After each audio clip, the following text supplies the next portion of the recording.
سيدي.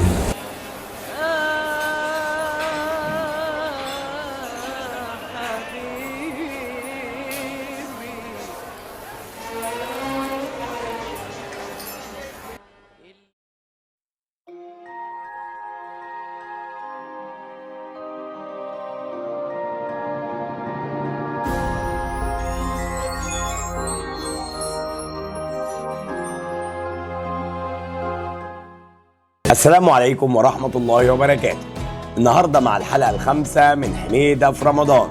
النهاردة إن شاء الله هيكون ميعادنا مع السؤال الخامس، بس ده سؤال مميز، إن المرة دي اللي هيكسب مش واحد، النهاردة اللي هيكسب هيبقوا 5، وده هينزل على اليوتيوب وينزل على كل مكان. عايز 5 المرة دي يجاوبوا صح. السؤال بتاع النهاردة هيظهر قدامك القطاع اللي باين قدامي دلوقتي.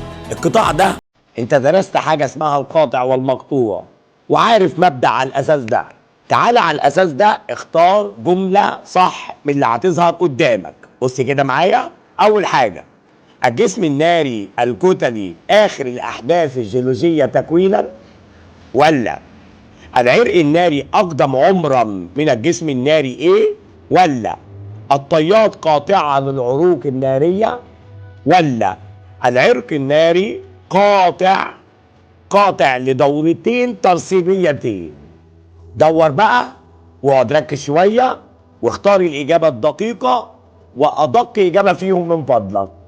فكر، جاوب، اكسب مع حميده في رمضان، وكان الله بالسر عليم.